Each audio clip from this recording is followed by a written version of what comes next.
हाँ भाई, तो आज हम स्टार्ट करेंगे कोल एंड पेट्रोलियम। फोर्थ चैप्टर है हमारा। अभी तक हमने 3 चैप्टर पढ़ लिए, metals, non metals, synthetic fibres and plastics. और थर्ड चैप्टर हम लोगों ने कौन सा पढ़ा था? Combustion and flame.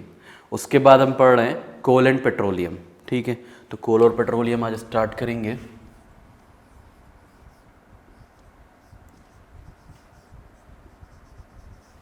कोल और पेट्रोलियम क्या है? ये कोल और पेट्रोलियम रिसोर्सेज हैं।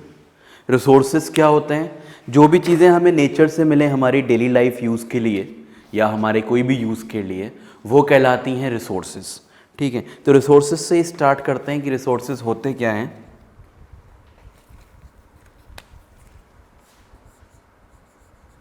रिसोर्सेज मैन मेड भी हो सकते हैं, रिसोर्सेज नेचुरल भी हो सकते हैं। ठीक है, तो तुम्हारे यहाँ जो डेफिनेशन दी है रिसोर्स की, वो दी है कि जो मटेरियल्स हमें बेसिक नीड के लिए चाहिए होते हैं, जो भी मटेरियल चाहिए होता है बेसिक नीड के लिए, वो रिसोर्स कहलाता है anything we need for our basic need, anything which is required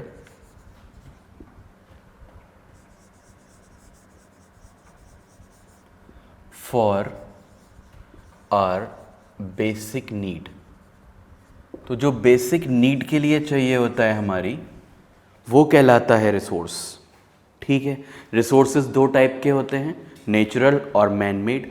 यहाँ हम बात कर रहे हैं नेचुरल मैन मेड में नहीं जाते। नेचुरल मैन मेड तुम लोग समझ भी जाओगे, है ना। नेचुरल मैन मेड का क्या मतलब है? नेचुरल जो नेचर से मिल जाए नेचुरली, और मैन मेड का मतलब है जो हम प्रिपेयर करें, खुद बनाएं जिसको, वो रिसोर्स मैन मेड कहलाएगा। ठीक है, हम बात करेंगे यहाँ एक अलग क्लासिफिकेशन की, जो है इनएग्जॉस्टेबल और एग्जॉस्टेबल। एग्जॉस्टेबल का मतलब क्या है? एग्जॉस्टेबल का मतलब है ख़त्म हो जाने वाला।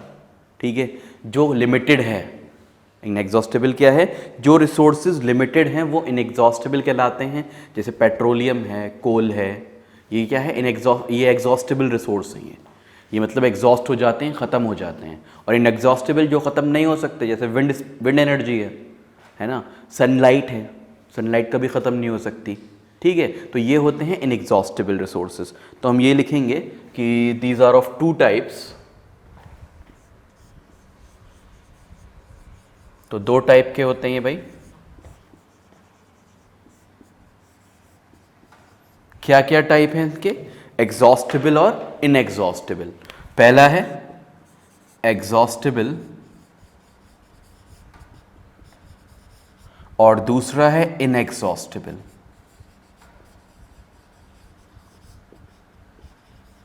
ठीक है, तो ये एग्जॉस्टेबल और इनएग्जॉस्टेबल हो गए। इसमें हम थोड़ा देख लेते हैं कि एग्जॉस्टेबल कौन से होते हैं।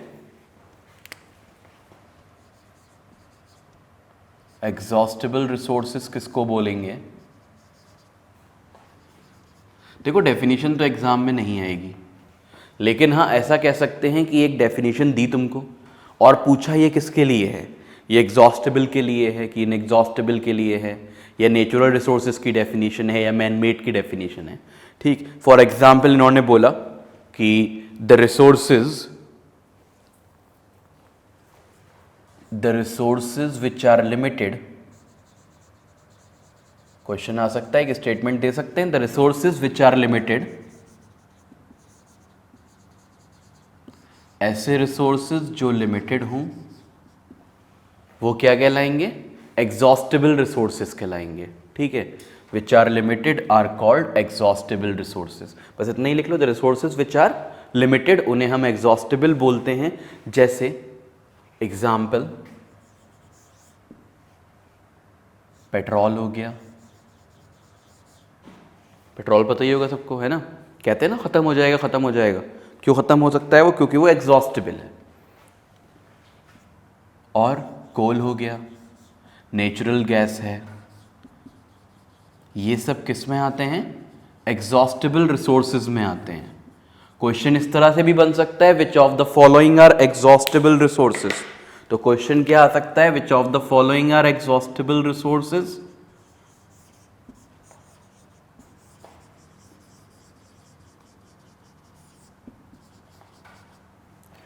और उन एग्जॉस्टेबल रिसोर्सेज में तुम्हें एग्जाम्पल क्या क्या दे सकते हैं? फॉर एग्जाम्पल ए ऑप्शन तुम्हारा हो गया पेट्रोल, बी ऑप्शन दे दिया कोल, सी ऑप्शन में सनलाइट लिख दिया और डी ऑप्शन में लिख दिया बोथ ए एंड बी। ठीक है, तो ऐसे करके क्वेश्चन आ सकता है। तो एग्जॉस्टेबल कौन सा है तुम्हारा? बोथ ए एंड बी, जो ख़त्म हो सकते हो, जो लिमिटेड क्वांटिटी में प्रेजेंट होते हैं वो एग्जॉस्टेबल होते हैं। तो एग्जॉस्टेबल रिसोर्सेज हो गए। अब बात कर लेते हैं इनएग्जॉस्टेबल रिसोर्सेज की। जो अनलिमिटेड क्वांटिटी में प्रेजेंट हैं वो इनएग्जॉस्टेबल रिसोर्सेज हो गए। ठीक है, तो इनएग्जॉस्टेबल रिसोर्सेज को थोड़ा सा देख लेते हैं।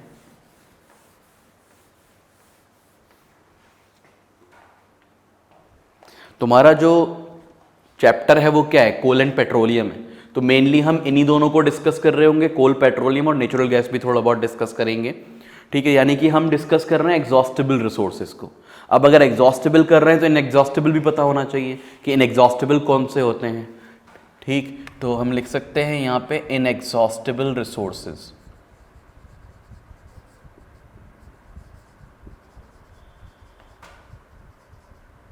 तो ये कौन से रिसोर्सेज होंगे?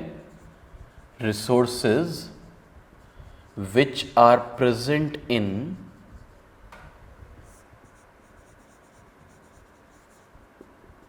Unlimited quantity. जो अनलिमिटेड क्वांटिटी में प्रेजेंट हो वो रिसोर्सेज कहलाएंगे इनएग्जॉस्टेबल रिसोर्सेज। एग्जाम्पल हो जाएगा सनलाइट,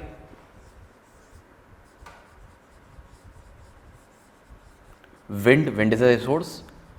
विंड मिल्स जो हैं वो विंड के थ्रू तो चलती हैं, है ना, तो विंड भी एक रिसोर्स है। सनलाइट हो गया, विंड हो गया। वाटर भी कह सकते हो कि एग्जॉस्टेबल नहीं है, इनएग्जॉस्टेबल है। वाटर के ऊपर बहुत डिबेट है कि वो एग्जॉस्टेबल है या इनएग्जॉस्टेबल है, क्योंकि फ्रेश वाटर तो एग्जॉस्टेबल है। ठीक है, फ्रेश वाटर ख़त्म हो सकता है जब तक कि नई टेक्निक कोई ना बन जाए कि ओशन के वाटर को हम कन्वर्ट कर लें फिट फॉर ड्रिंकिंग वाटर में। फ्रेश वाटर कौन सा होता है? जो हम पी सकते हैं, है ना। वाटर तो बहुत है, 3/4 of the earth is water, है ना, बड़ा होगा। 3/4 अर्थ जो है वो ओशन से घिरी हुई है वाटर से, लेकिन वो वाटर हम पी तो नहीं सकते, है ना। तो इसलिए जो फ्रेश वाटर है वो बहुत कम है, तो उसे हम एग्जॉस्टेबल में डाल सकते हैं फ्रेश वाटर को। और अगर जनरली वाटर की बात करें तो उसे हम इनएग्जॉस्टेबल में डाल सकते हैं इधर की साइड पे। ठीक है, तो ये बात क्लियर हो गई होगी कि एग्जॉस्टेबल क्या होते हैं और इनएग्जॉस्टेबल क्या होते हैं। एग्जॉस्टेबल जो ख़त्म हो जाते हैं, इनएग्जॉस्टेबल जो ख़त्म नहीं होते, अनलिमिटेड क्वांटिटी में प्रेजेंट हैं। ठीक है, क्वेश्चन इस पे ही वैसे ही बन सकता है कि which of the following are inexhaustible resources. Option दे दिए जाएंगे, तुम्हें बताना होगा कौन सा इनएग्जॉस्टेबल है और कौन सा नहीं है। ठीक है, ऐसे क्वेश्चन आ सकता है। ठीक, फिर आगे बढ़ते हैं, इसके बाद देखते हैं आगे क्या है। आगे यही कोल पेट्रोलियम की बात हो रही है। एग्जॉस्टेबल नॉन एग्जॉस्टेबल हो गया। ठीक, तो ये जो कोल और पेट्रोलियम है, ये जो हम एग्जॉस्टेबल रिसोर्सेज की बात कर रहे थे, इसमें मेनली हमें कोल और पेट्रोलियम को डिस्कस करना है। ठीक, अब ये जो कोल और पेट्रोलियम होते हैं ये फॉर्म कैसे होते हैं? ये फॉर्म हुए हैं मिलियंस ऑफ ईयर्स एगो। इन्हें बहुत टाइम लगता है फॉर्म होने में। ठीक है, मिलियंस ऑफ ईयर्स लग जाते हैं, 1 साल 2 साल 100 साल नहीं, मिलियंस ऑफ ईयर्स। मिलियन क्या होता है? 10 लाख साल, तो 10 लाख साल से ज़्यादा लग जाते हैं। मिलियंस लिखा हुआ यानी कि बहुत सारे 10 लाख साल लग जाते होंगे, है ना। तो बहुत टाइम लगता है इनको बनने में, कोल और पेट्रोलियम को। बनते कैसे हैं ये? जैसे फॉर एग्जांपल कहीं पे वेजिटेशन था, मतलब वेजिटेशन का मतलब वेजिटेशन और प्लांट और मतलब एनिमल सब रहते थे एक जगह पे, पूरा हैबिटेट था, पूरा सब लोग रहा करते थे, सब रहते थे। ऐसा हुआ कि कुछ हुआ और वहाँ सब वो ख़त्म हो गया, है ना, और ख़त्म होके ज़मीन के अंदर दब गया। जितना भी वेजिटेशन था, फॉरेस्ट थी, एनिमल्स थे, लोग थे, फॉर एग्जांपल सब दब गए। कुछ हुआ, क़यामत आई और सब दब गए अंदर, है ना। तो अब वो उन्हें दबे हुए 300 साल 400 साल 1000 साल ऐसे साल बीतते चले गए। क्या हुआ? अंदर हाई प्रेशर क्रिएट होता रहा, टेम्परेचर भी हाई होता गया अंदर। वो सब चीज़ें जो है वो कन्वर्ट होती रहीं। ठीक है, किस में कन्वर्ट होती रहीं? वो कन्वर्ट हो जाती हैं कोल में। जब ज़मीन के नीचे दबती है कोई चीज़, ठीक है, तो वो चीज़ें, जैसे मतलब कोई भी चीज़ नहीं, मतलब डेड वेजिटेशन और डेड एनिमल्स, लिविंग थिंग्स। जब लिविंग थिंग्स डेड होके किसी चीज़ के नीचे दब जाते हैं, मतलब अर्थ के नीचे दब जाते हैं, तो बहुत सालों बाद वो कोल में कन्वर्ट हो जाते हैं। और यही चीज़ अगर हुई हो किसी ओशन के पास, कोई ओशन है, वहाँ का वेजिटेशन, ओशन के पास का वेजिटेशन और वहाँ के जो एनिमल्स हैं वो मर गए, वो सब उसके अंदर दब गए, जो ओशन के पास की ज़मीन है उसके अंदर दब गए। तो जब वहाँ की खुदाई होगी, वहाँ माइनिंग करी जाएगी, तो वहाँ निकलेगा पेट्रोल, क्योंकि ओशन में लिक्विड वाटर है वहाँ पे, है ना, तो वहाँ पे फॉर्म होगा पेट्रोल। और कहीं सूखी जगह पे ऐसा हुआ है तो वहाँ बनेगा कोल। बनती दोनों चीज़ें सेम चीज़ों से ही है। किससे बन रही हैं? डेड प्लांट्स और एनिमल्स से। डेड प्लांट्स और एनिमल्स से क्या बन रहे हैं? कोल भी और पेट्रोलियम भी, दोनों ही चीज़ें डेड प्लांट्स से बन रही हैं और डेड एनिमल्स से बन रही हैं। हज़ारों साल पहले दब गई है और प्रोसेस्ड हुआ, प्रेशर बहुत ज़्यादा हाई लगा, टेम्परेचर बहुत ज़्यादा हुआ, जिससे कि ये किस में कन्वर्ट हो गए? पेट्रोल में या फिर कोल में। ठीक, चलो इतना समझ में आ गया होगा। तो अब यहाँ पे क्या है कि ये जो भाई डेड रिमेन्स जो होते हैं एनिमल्स और प्लांट्स के, ये क्या कहलाते हैं? ये फॉसिल्स कहलाते हैं। क्या कहलाते हैं? फॉसिल्स। और जो फ्यूल उससे बनता है वो क्या कहलाएगा? फॉसिल फ्यूल कहलाएगा। तो ये जो कोल और पेट्रोलियम है, इनको हम फॉसिल फ्यूल भी बोलते हैं। ठीक, तो हम यहाँ लिख सकते हैं कि ये जो कोल और पेट्रोलियम है, ये फॉसिल फ्यूल भी कहलाते हैं।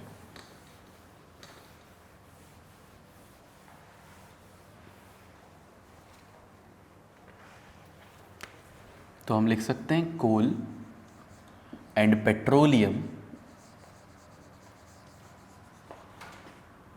Are called fossil fuels. क्या कहलाते हैं ये? फॉसिल फ्यूल्स कहलाते हैं। फॉसिल का क्या मतलब है? Dead remains of living things. Living things का जो डेड होता है, मतलब मरा हुआ पार्ट होता है कह लो, या अब वो जब मर गया तो नॉन लिविंग पार्ट हो गया, लेकिन लिविंग ऑर्गेनिज्म का जो पार्ट होता है, बचा हुआ पार्ट होता है, उसको हम फॉसिल बोलते हैं। और उससे जो फ्यूल बनेंगे वो फॉसिल फ्यूल्स कहलाएंगे। ठीक है, तो ये फॉसिल फ्यूल्स कहलाते हैं। क्यों कहलाते हैं? Because they are formed by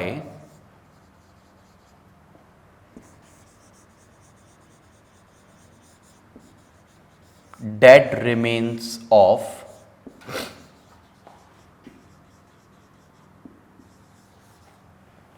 plants and animals।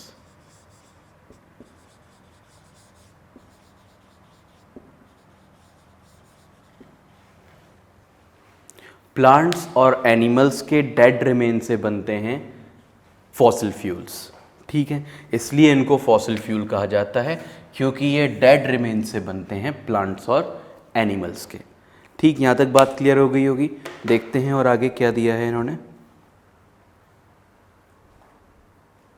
तो फॉसिल फ्यूल समझ में आ गया। फिर पूरा कोल का किस तरह से कोल बना वो बनने का पूरा दिया हुआ है कि बहुत सालों पहले जब डेड वेजिटेशन दब गया अर्थ के नीचे, तो वो कन्वर्ट हो गया, नेचुरल प्रोसेसेस की वजह से हुआ ये सब। ठीक है भाई, अर्थ के नीचे क्यों दबेगा कोई चीज़? अर्थक्वेक आ गया, फ्लड आ गए, ये सब चीज़ें आ सकती हैं जिससे कि सब पूरा तबाह हो गया। तबाह हो गया तो वो अर्थ के अंदर धंस गया, पूरा धंस गया तो और अंदर जाता गया, बहुत नीचे चला गया अर्थ में। उसके थोड़े दिन, मतलब थोड़े दिन क्या, बहुत सालों के बाद वो कन्वर्ट हो गया कोल में। 300 मिलियन ईयर्स लिखा हुआ है यहाँ पे, 300 मिलियन ईयर्स लिखा हुआ है।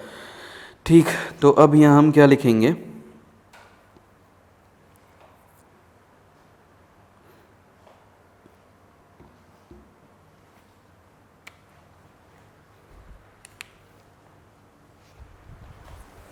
कि ये जो प्रोसेस है बनने का फॉसिल फ्यूल्स, ये प्रोसेस क्या होता है? ठीक है, ये देख लेते हैं। तो लिखेंगे हम when dead remains of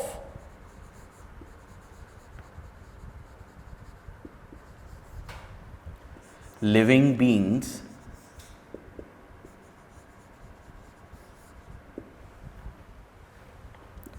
are buried अंदर, या वर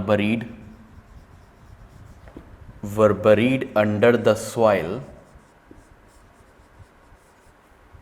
तो ये बरी हो गए, मतलब कि दब गए अर्थ के अंदर, दफन हो गए अंडर द सॉइल। जब सॉइल के अंदर बरी हो गए, दफन हो गए, तो उस पर प्रेशर बहुत ज़्यादा लगा। प्रेशर बहुत ज़्यादा लगा, उस हाई प्रेशर और हाई टेम्परेचर जो मैं बार बार बोल रहा हूँ, तो उस हाई टेम्परेचर और प्रेशर की वजह से ये कन्वर्ट हो गए किसमें, कोल में। ठीक है, under high pressure and temperature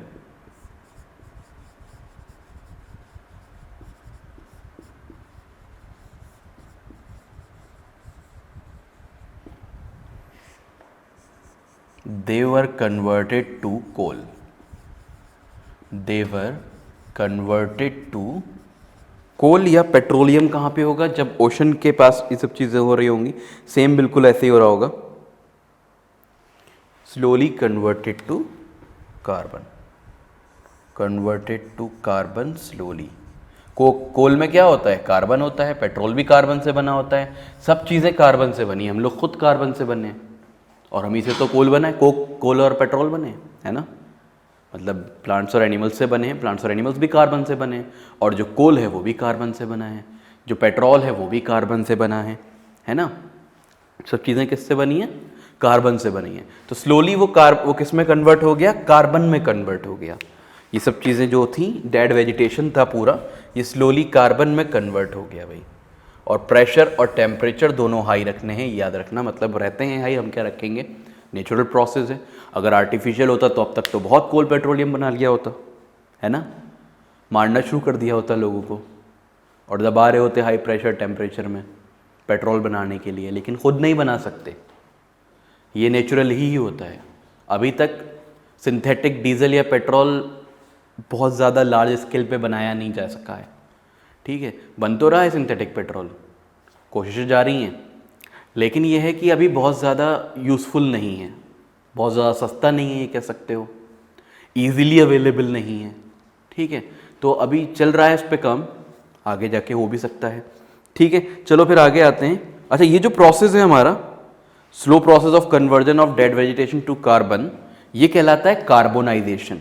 ठीक है, तो ये लिख सकते हो, the process of conversion of, ये जो स्लो प्रोसेस है हमारा डेड वेजिटेशन के कन्वर्जन का कार्बन में, ये क्या कहलाता है, कार्बोनाइजेशन कहलाता है। ठीक है, the slow process of, the slow process ही लिख लो, the slow process of conversion of dead vegetation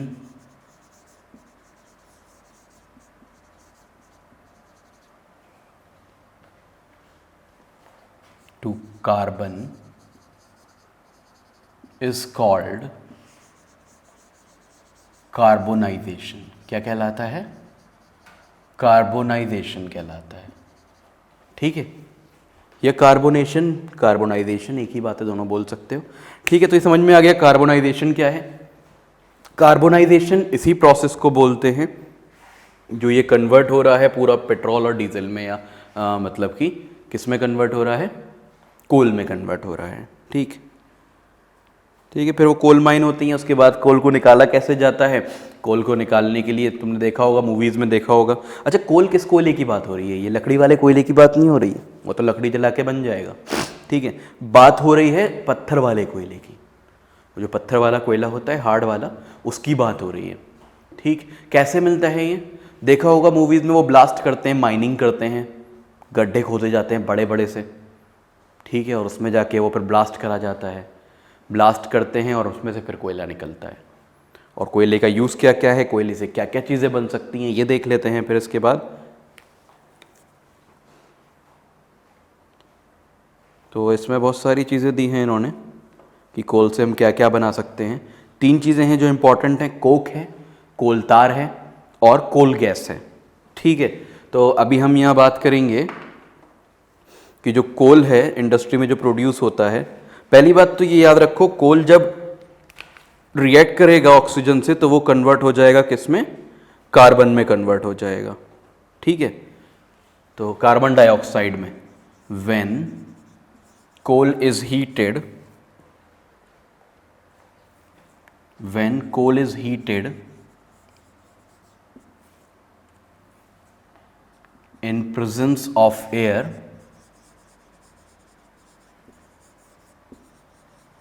it is converted to carbon dioxide.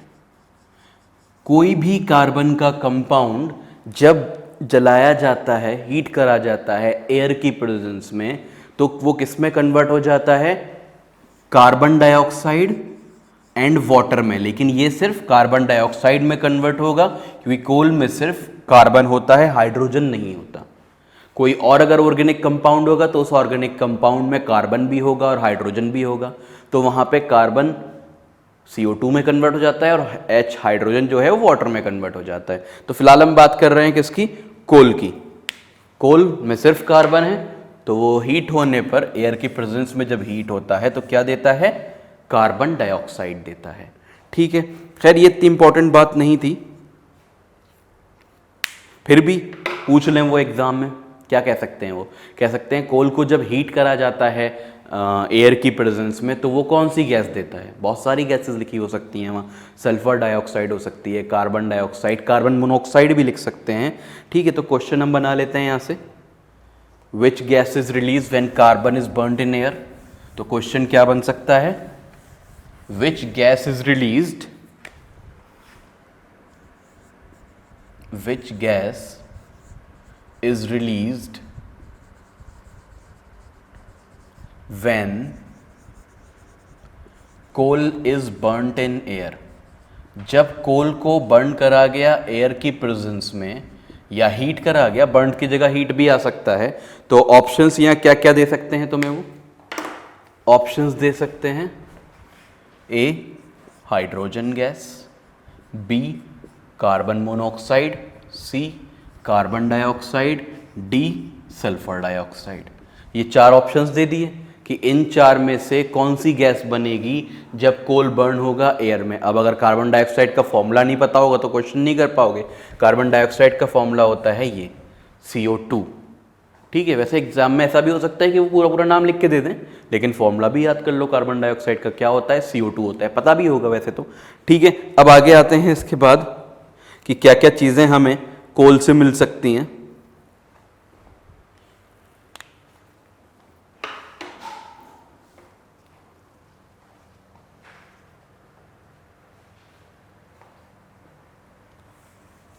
Some useful products which we can get from coal, क्या क्या है वो?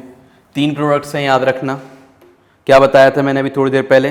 कोल तार था, कोक था और कोल गैस। ठीक है, तो ये चीज़ें हैं। तो क्वेश्चन एग्जाम में ये भी आ सकता है, what are the important products of industry. ठीक है, इंपॉर्टेंट इंडस्ट्रियल प्रोडक्ट्स लिख सकते हो, important industrial products obtained from coal।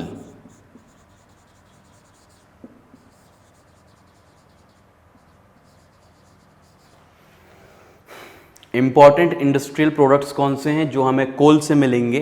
तो वो क्या क्या हैं? ए है कोक, बी है कोल तार, सी है कोल गैस। तो ये 3 चीजें हैं जो हमें किससे मिलेंगी? कोल से मिलेंगी। डी आ सकता है, ऑल ऑफ दीज, है ना? ऐसा क्वेश्चन भी दे सकते हैं। ये क्वेश्चन ही बन गया हमारा। इसका आंसर क्या हो जाएगा? ये ऑप्शन डी। ये सब चीज़ें किससे मिल सकती हैं? हमें कोल से मिल सकती हैं। ठीक है भाई, तो ये समझ में आ गया। अब कोक के बारे में देख लेते हैं, कोक होता क्या है। थोड़ा सा दिया हुआ है कोक के बारे में। क्या दिया हुआ है? It is a tough porous and black substance. ठीक है, तो कोक जो है टफ होता है, पोरस होता है और ब्लैक होता है। टफ तो समझ गए, हार्ड होता होगा, है ना? और पोरस का क्या मतलब है? वाटर को एब्जॉर्ब कर लेता है। ठीक, और ब्लैक तो पता ही है ना? तो कोल के बारे में लिख लेते हैं, पोरस होता है,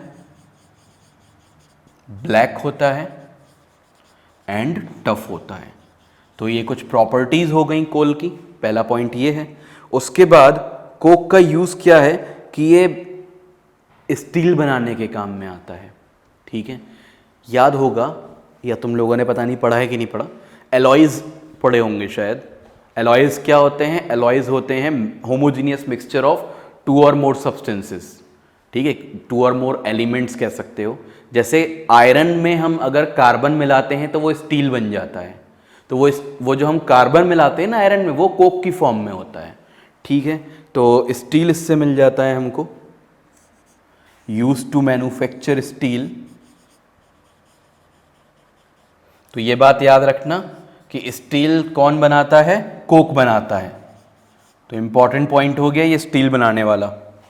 ठीक है, तो पहला पॉइंट तो यही है कि ये स्टील बनाता है and also used in extraction of other metals, used in extraction of other metals, और बाकी मेटल्स को एक्सट्रैक्ट करने के काम में भी आता है कोक। ठीक है, पहली बात हो गई पोरस होता है, ब्लैक होता है और टफ होता है। दूसरा हो गया स्टील मैन्युफैक्चर करने के काम में आता है। और तीसरा यूज क्या है, मतलब तीसरा पॉइंट क्या है इसमें कि used in extraction of other metals. Extraction of metal का क्या मतलब है, एक्सट्रैक्शन ऑफ मेटल का ये मतलब है कि जैसे मेटल्स के बारे में, मेटल्स क्या होते हैं, मेटल एंड नॉन मेटल्स पढ़ा था है ना, सोडियम मेटल है, एल्यूमिनियम मेटल है, कॉपर मेटल है, जिंक मेटल है। तो इन सब चीज़ों को, अभी तुम्हारे कोर्स में एक चीज़ नहीं आई थी वहाँ पे कि इन मेटल्स को हम नेचर से कैसे निकालते हैं, नेचुरली ये कैसे प्रेजेंट होते हैं, कहाँ प्रेजेंट होते हैं। तो ये तुम लोग 10th क्लास में पढ़ोगे कि मेटल्स कहाँ होते हैं और इनको निकाला कैसे जाता है। तो वो जो निकालने का प्रोसेस है मेटल्स को उनके मिनरल्स या ओर्स में से, ओर्स पढ़ा होगा तुम लोगों ने, तो ओर्स में से निकालने का जो प्रोसेस है, मेटल को अलग करने का जो प्रोसेस है, वो उसमें ये कार्बन यूज़ होता है, coke as a carbon use होता है। ठीक है, तो यहाँ पे क्या चीज़, कोक जो है वो यूज़ होगा मेटल्स को उसके ओर्स में से निकालने के लिए। ठीक, एक बात ये हो गई। अब इसके बाद दूसरा क्या है, कोलतार को देख लेते हैं। कोलतार के क्या क्या यूजेस हैं और क्या प्रॉपर्टीज़ हैं कोलतार की। कुछ पॉइंट्स कोलतार के बारे में लिख लेते हैं। 3 चीज़ें हैं ना ये, कोक, कोलतार और कोल गैस। तो अब बात करेंगे हम इसके बाद कोलतार की। कोलतार पहले जो है रोड बनाने के लिए यूज़ करा जाता था। अब इसको रिप्लेस कर दिया है ब्यूटेमिन ने। ब्यूटेमिन जो है वो एक पेट्रोलियम का प्रोडक्ट है, अब उससे रोड बनाई जाती है। पहले तारकोल कहते थे उसको, है ना, तो पहले कोलतार से बनाई जाती थी। तो अभी देख लेते हैं क्या है ये। It is a black thick liquid है, वो सॉलिड था। ठीक है, ये ब्लैक थिक लिक्विड होता है, देखा हो शायद तुम लोगों ने। अभी भी कहीं कहीं पे रोड बन जाती हैं तारकोल से। ठीक है, या फिर कुछ लोग घर पे पेंट भी करवा लेते हैं तारकोल का। तो ब्लैक थिक लिक्विड होता है, ब्लैक कलर का लिक्विड होता है। और स्मेल इसकी अनप्लेजेंट होती है, विद अनप्लेजेंट स्मेल अच्छी नहीं होती है, विद अनप्लेजेंट स्मेल। ठीक, और इसके बारे में कुछ ये मिक्सचर होता है about 200 substances. It is a mixture of, वो क्या है, वो प्योर कार्बन है, कोक प्योर कार्बन है, लेकिन कोलतार क्या है, ये मिक्सचर है। It is a mixture of about 200 substances.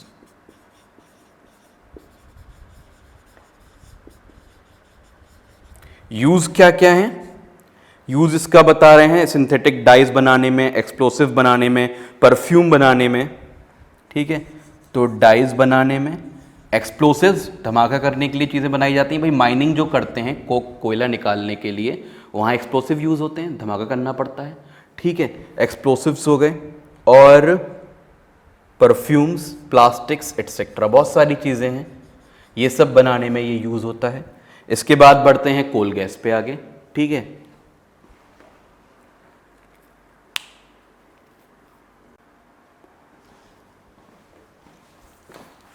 तो कोल गैस देख लेते हैं। तीसरा कोल गैस था ना, पहला कोक था, दूसरा कोलतार था, फिर है कोल गैस। कोल गैस क्या होती है, जब कोयले से कोक बन रहा होता है तभी ये गैस प्रोड्यूस होती है। ये गैस कब प्रोड्यूस होती है, जब हम कोल से कोक बना रहे होते हैं। कोक क्या था, अभी जो पढ़ा हमने, purest form of carbon Coke होती है थोड़ी देर पहले। ठीक है, तो कोल गैस जब भी प्रोड्यूस होती है जब कोल से कोक बन रहा होता है। तो हम ये लिखेंगे, इट इज प्रोड्यूस्ड व्हेन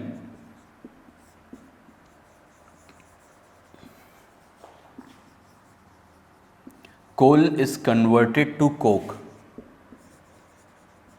जब कोल कोक में कन्वर्ट होता है तब ये कोल गैस प्रोड्यूस होती है।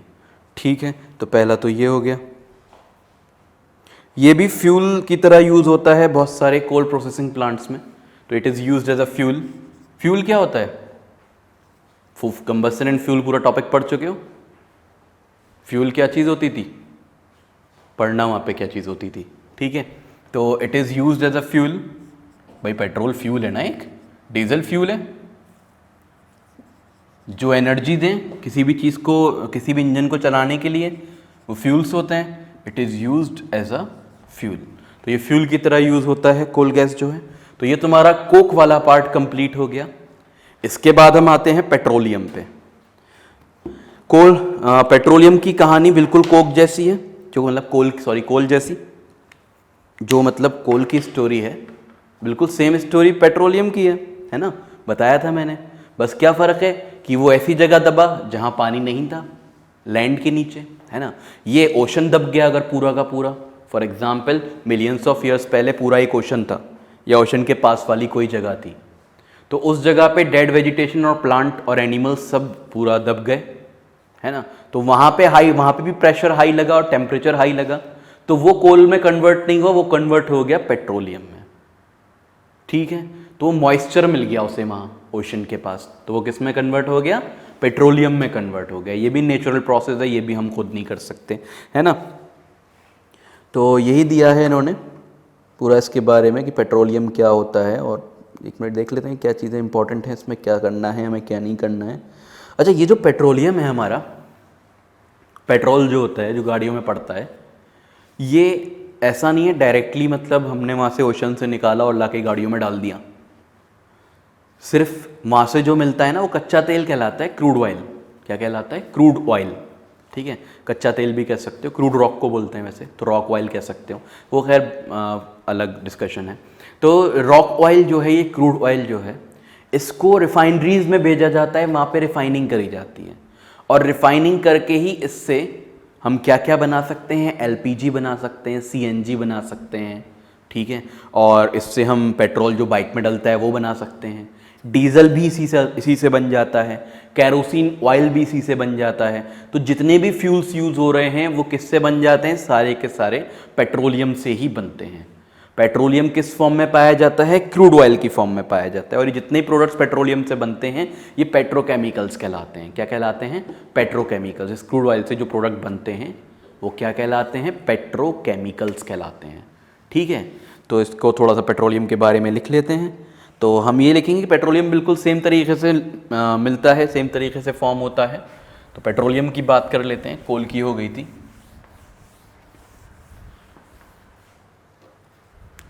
तो हम लिखेंगे पेट्रोलियम वॉज फॉर्म्ड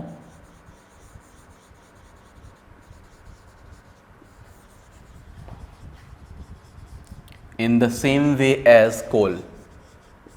तो पेट्रोलियम भी बिल्कुल सेम तरीके से बना था जैसे कोल बना था। ठीक है, petroleum was formed in the same way as coal. जैसे कोल बना वैसे ही पेट्रोलियम बना।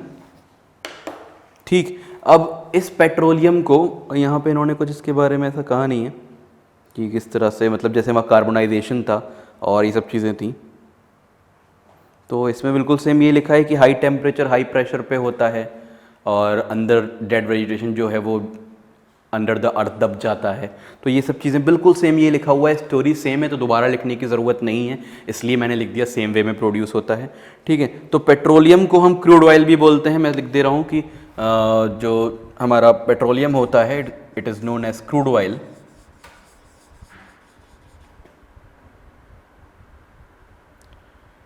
Petroleum obtained naturally. तो जो पेट्रोलियम नेचुरली ऑब्टेन्ड होता है वो क्या कहलाता है? Is called crude oil. कच्चा तेल कहलाता है ये। ठीक है, तो ये बात लिख लेना कि इसे हम क्रूड ऑयल बोलते हैं। इस क्रूड ऑयल को प्रोसेस करा जाता है रिफाइनरी में जाके। ठीक, ये एक डार्क लिक्विड होता है, it is a dark liquid, यहाँ लिख लेते हैं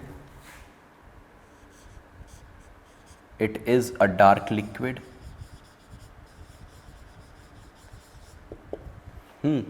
तो डार्क लिक्विड बोला जाता है ये, और डार्क एंड ऑयली लिक्विड होता है। It has an unpleasant order, smell इसकी अच्छी नहीं होती है। पेट्रोल की फिर भी थोड़ी बहुत ठीक होती है, जो कच्चा तेल मिलता है उसकी स्मेल बहुत ख़राब होती है। ठीक है, अनप्लीजेंट ऑडर होता है। It is a mixture of various constituents such as petrol, gas, बहुत सारी चीज़ों का ये मिक्सचर होता है। तो हम इसको सेपरेट कर सकते हैं बहुत सारी चीज़ों में। तो अभी ये एक और पॉइंट इसमें ये लिख लेते हैं,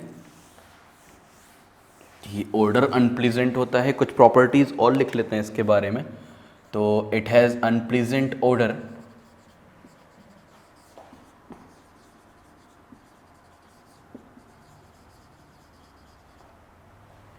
और क्या लिखेंगे, और कोई ख़ास बात? तो it is a mixture of various constituents, बताया मैंने अभी, बहुत सारी चीज़ें बन सकती हैं इससे। क्या क्या? पेट्रोल बन सकता है, डीजल बन सकता है। पेट्रोल को हम गैसोलीन बोलते हैं। क्या बोलते हैं? Gasoline, GASOLINE। It is a mixture of various constituents, क्योंकि पेट्रोल तो ये हो गया ना, तो फिर उसका कुछ और नाम होना चाहिए, तो इसलिए उसे गैसोलीन बोला जाता है। It is a mixture of various constituents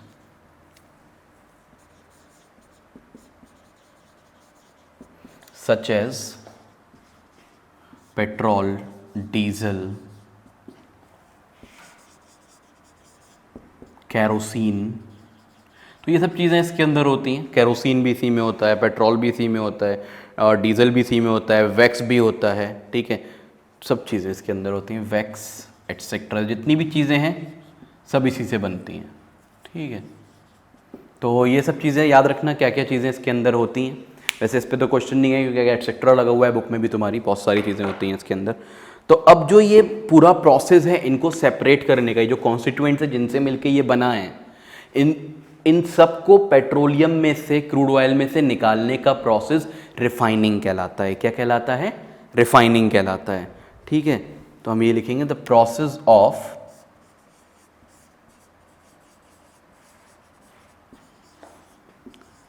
extraction of these constituents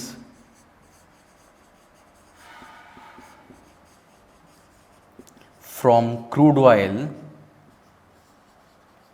is called refining।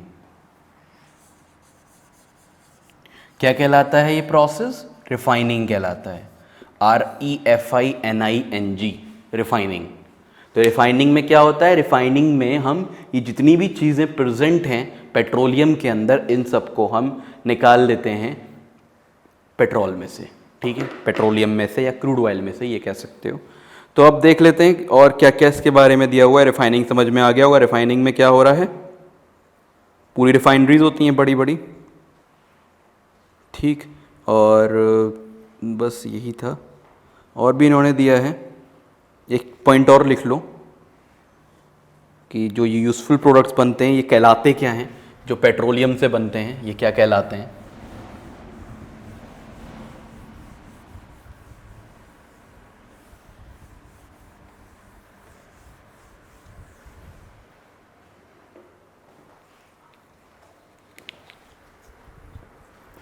ये कोई useful substances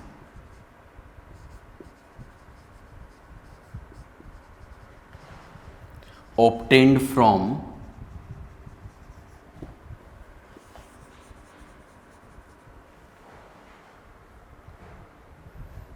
petroleum and natural gas. तो जो पेट्रोलियम और नेचुरल गैस से मिलते हैं वो क्या कहलाते हैं? पेट्रोकेमिकल्स कहलाते हैं। क्या कहलाते हैं? Petrochemicals are called petrochemicals. तो वर्ड याद रखना कि इन्हें हम क्या बोलते हैं? पेट्रोकेमिकल्स बोलते हैं, क्योंकि ये भाई पेट्रोलियम से मिल रहे हैं केमिकल्स।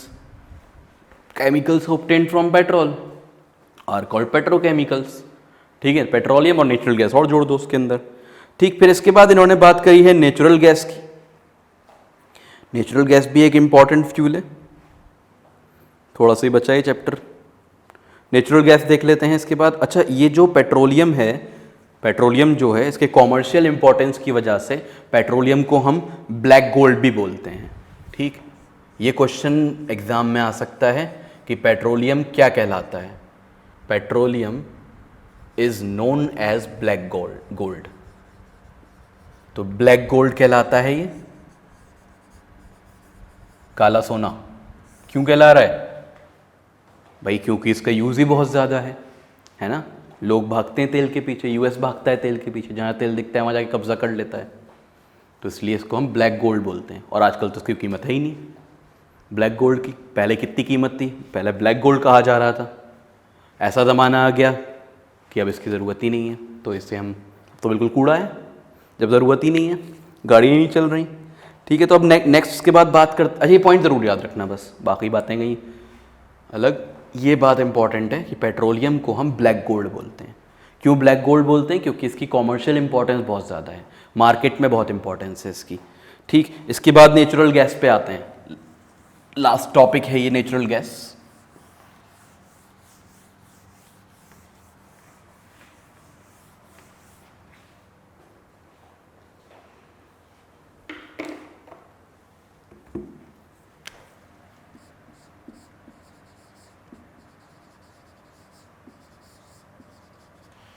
नेचुरल गैस, तो ये भी एक बहुत इंपॉर्टेंट फॉसिल फ्यूल है, क्योंकि ये पाइप्स के थ्रू ट्रांसपोर्ट हो जाती है। ठीक है, पाइप्स के थ्रू ट्रांसपोर्ट करना पड़ता है नेचुरल गैस को हमें, और इसे हाई प्रेशर में हमें स्टोर करते हैं। दो तरह से ये इसको हम किस तरह से रखते हैं? सीएनजी की फॉर्म में इसको स्टोर करा जाता है, कंप्रेस्ड नेचुरल गैस की फॉर्म में। और ये क्लीनर फ्यूल है, पॉल्यूशन ज़्यादा नहीं करती। देखा होगा सीएनजी गाड़ियाँ चलाने का चलन ज़्यादा है ना। लोग कहते हैं सीएनजी गाड़ियाँ यूज़ करो। पहली बात तो सस्ती होती है और ज़्यादा ये पॉल्यूटेंट्स भी क्रिएट नहीं करती। ठीक है, जो नेचुरल गैस होती है। ठीक, आगे आते हैं।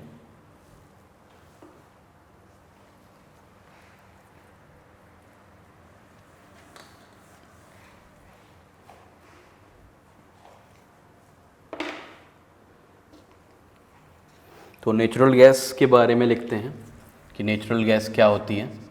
अच्छा, लिखा था, मिटा दिया मैंने।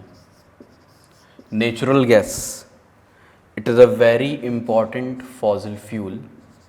ये भी एक इम्पॉर्टेंट फॉसिल फ्यूल है।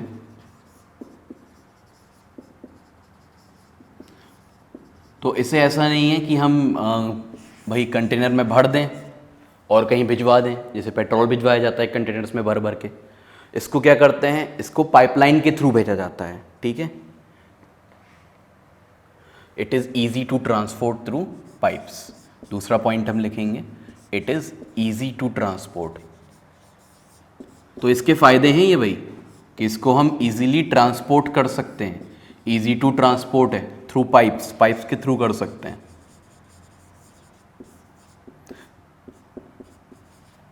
ठीक, इसके बाद इसको स्टोर कैसे करा जाता है? हाई प्रेशर में स्टोर करा जाता है। It is stored under high pressure. It is stored under high pressure. तो हाई प्रेशर में इसको स्टोर करा जाता है एज सीएनजी। सीएनजी क्या कहलाती है? Compressed natural gas. Compressed natural gas. ठीक है, सीएनजी क्या है? कंप्रेस्ड नेचुरल गैस है। तो सीएनजी की फुल फॉर्म पूछी जा सकती है एग्जाम में, या ये भी पूछा जा सकता है कि नेचुरल गैस को हम किस तरह स्टोर करते हैं सीएनजी की फॉर्म में, या 2-3 एग्जाम्पल और वो तुम्हें ऑप्शन में दे सकते हैं। तो याद रखना, इसको हम स्टोर करते हैं एज सीएनजी, और सीएनजी की फुल फॉर्म क्या होती है? Compressed natural gas. ठीक, और इसमें कुछ ऐसा ख़ास बात ही नहीं है। ये जो पाइपलाइन नेटवर्क है वडोदरा और गुजरात में यूज़ होता है। अच्छा, ये एक और इसका यूज़ दे रखा है कि it is used as a starting material for manufacture of number of chemicals. तो केमिकल्स और फर्टिलाइजर बनाने के काम में भी आती है ये। एक लास्ट यूज और लिख लो।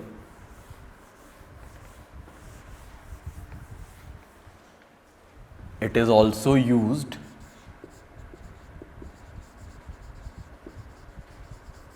in manufacture of फर्टिलाइजर्स, तो फर्टिलाइजर्स बनाने के काम में भी आती है, ये पॉइंट भी याद रखना कि फर्टिलाइजर्स भी बनते हैं इससे। फर्टिलाइजर्स क्या होते हैं? जो भाई क्रॉप प्रोडक्शन में हेल्प करते हैं, ठीक है। अगर क्रॉप अगर सही से नहीं उग रही तो वहाँ फर्टिलाइज़र यूज़ करा जाता है ना, वो फर्टिलाइज़र होता है। ये हो गया। अब इसके बाद यहाँ पे कुछ कॉन्स्टिट्यूएंट्स दे रखे हैं पेट्रोल के और उसके यूजेस दे रखे हैं। तो ये यूजेस और कॉन्स्टिट्यूएंट याद कर लो, टेबल है एक, ये टेबल भी तुम्हें याद होनी चाहिए।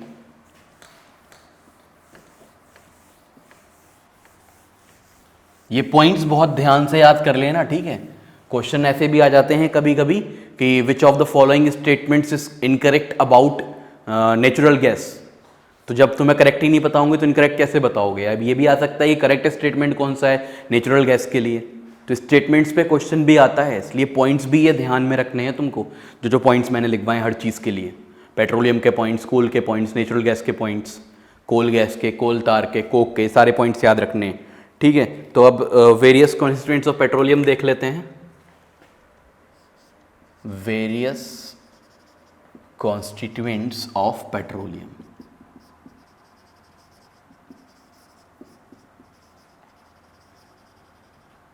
तो क्या क्या कॉन्स्टिट्यूएंट्स हैं? पहला एलपीजी है। एलपीजी की फुल फॉर्म भी पूछ सकते हैं। एलपीजी होता है liquefied petroleum gas, liquefied petroleum gas. कहाँ यूज होती है ये? घरों में यूज होती है। जो सिलेंडर घर में रखा हुआ है उसके अंदर एलपीजी है। फ्यूल फॉर होम, यूज क्या है इसका? यूज यहां लिखा हुआ है फ्यूल फॉर होम। तो होम के लिए भी फ्यूल है ये और इंडस्ट्री के लिए भी फ्यूल है, ठीक है। तो एलपीजी का यूज क्या है कि ये होम में मतलब घरों में यूज होती है और इंडस्ट्रीज में भी यूज होती है एज अ फ्यूल। दूसरा पेट्रोल है। पेट्रोल तो पता ही है बाइक्स में यूज होता है, कार में यूज होता है, मोटर फ्यूल है।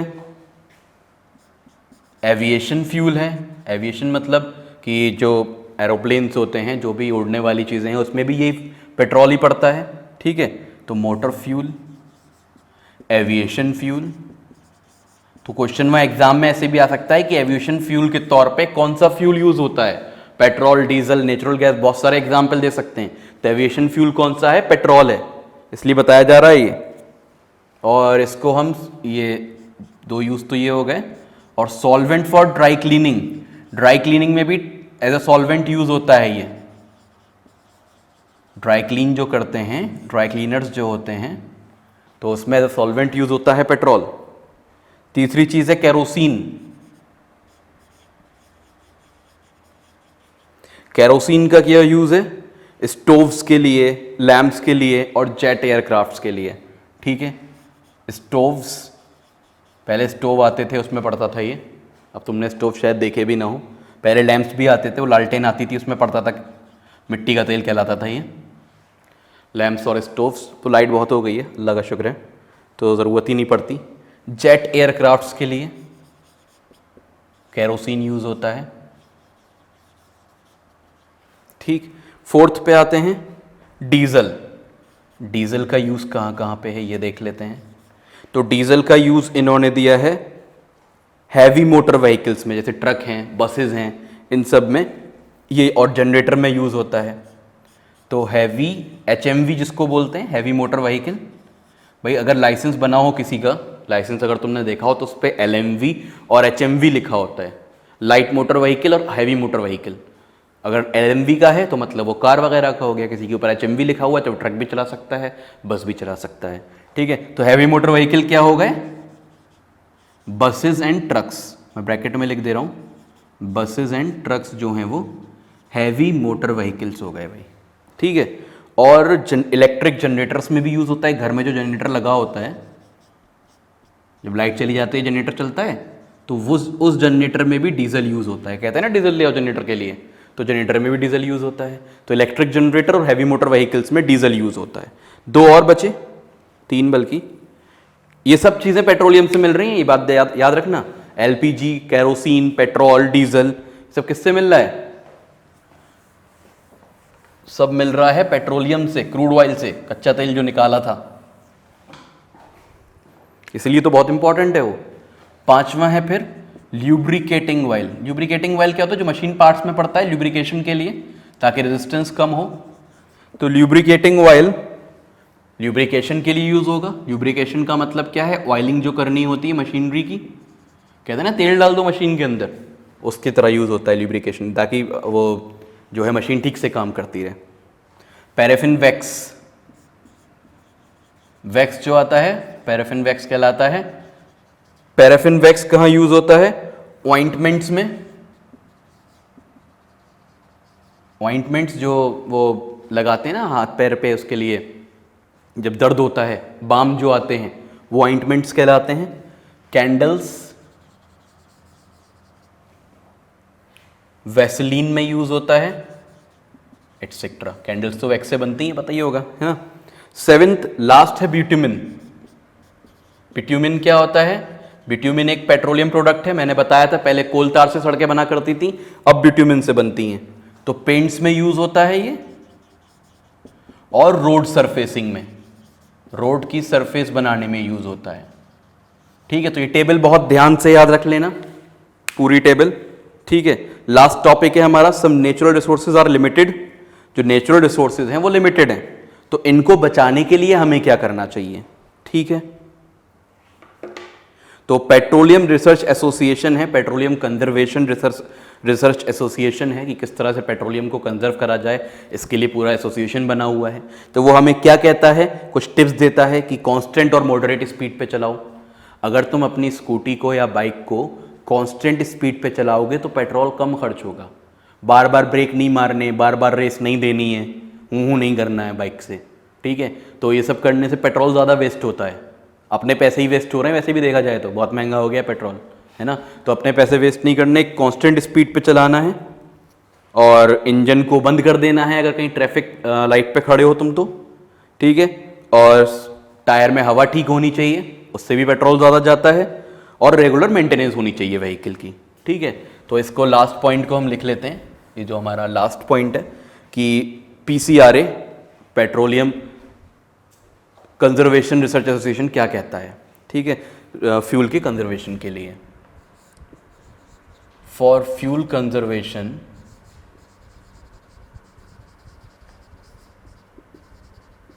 सम टिप्स बाय PCRA। PCRA एक एसोसिएशन है, पेट्रोलियम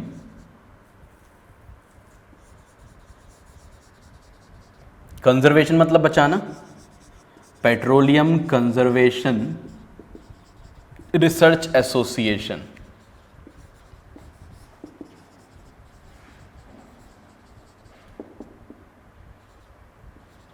ठीक है, तो ये PCRA की फुल फॉर्म हो गई। PCRA की फुल फॉर्म भी पूछ सकते हैं भाई, PCRA की फुल फॉर्म क्या है, petroleum conservation research association, PCRA की फुल फॉर्म है। ठीक है, अब स्कीम की टिप्स क्या क्या है। टिप्स आर, जो मैंने बताया कांस्टेंट स्पीड पे चलाओ, बार बार स्पीड को कम ज्यादा मत करो। ठीक, अब ऐसा भी नहीं है सामने कोई चीज़ आ रही है और ठुक गए उसमें, सर ने कहा था कांस्टेंट स्पीड पे चलानी है, मतलब जहाँ ज़रूरत हो वहाँ पे स्पीड चेंज करो, वरना अगर जब भी तो हाईवे पे एवरेज अच्छा आता है गाड़ी का। एवरेज क्यों अच्छा आता है हाईवे पे, क्योंकि वहाँ पे ज़्यादा ब्रेक नहीं मारने पड़ते और एक ही स्पीड पे गाड़ी चलती है, इसलिए वहाँ एवरेज अच्छा आता है। सुना होगा तुमने ये बात बड़ों से। तो drive at a constant speed, जहाँ ट्रैफिक ज़्यादा होगा वहाँ एवरेज कम आएगा। एवरेज का क्या मतलब है कि पेट्रोल ज़्यादा उठेगा। Drive at constant and moderate speed, ज़्यादा तेज़ भी मत चलाओ, ज़्यादा स्लो भी मत चलाओ, बीच की रखो स्पीड। ठीक है, कांस्टेंट रखो और बीच में रखो स्पीड को, कांस्टेंट एंड मॉडरेट स्पीड पर चलाओ। स्विच ऑफ इंजन, इंजन को बंद कर दो अगर कहीं ट्रैफिक लाइट पे खड़े हो या जाम में खड़े हो, ट्रैफिक जाम में। ठीक है, जब वेट करना हो, स्विच ऑफ द इंजन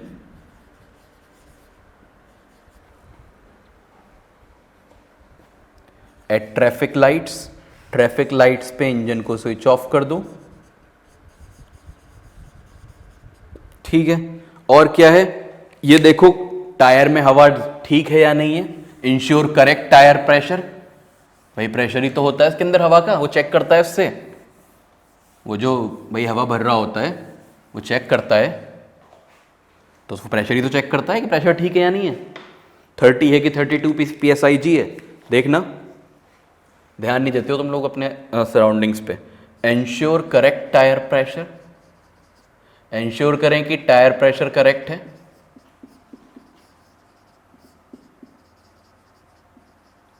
और रेगुलर मेंटेनेंस रखें व्हीकल की। रेगुलर मेंटेनेंस रखेंगे अगर हम, तो व्हीकल ज़्यादा चलेगी, व्हीकल भी ज़्यादा चलेगी, पेट्रोल भी कम खर्च होगा। एंश्योर रेगुलर मेंटेनेंस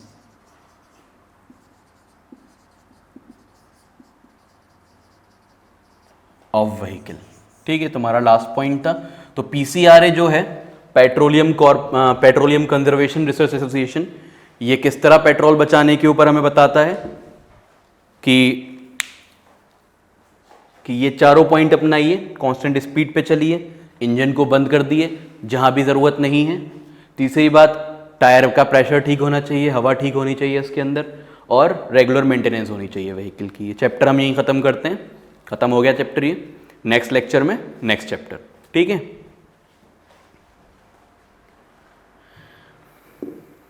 देखिए